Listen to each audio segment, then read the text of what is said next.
Gandang araw! Day off ko po pala ngayon at gustong gusto ko nang umpisahan mag-decorate ng pang Christmas kasi ilang weeks na lang, Pasko na at ako'y magbabakasyon. Gusto kong nakadecorate na ang bahay bago ako umalis. Siya nga pala, gustong gusto kong bumili ng bagong garland pero hindi siya magandang timing na mamili kasi magbabakasyon ako. Kaya pagkasyahin ko na muna tong mga luma ko.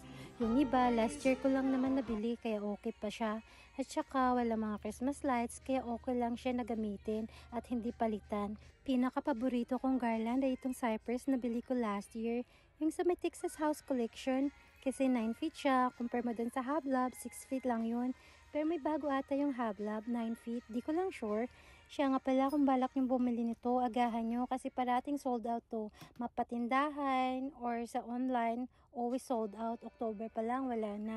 Pero nagre-restock ata to sila around Black Friday kasi nakabili ako sa akin, malapit siya sa Black Friday. Baka ngayon ganun din.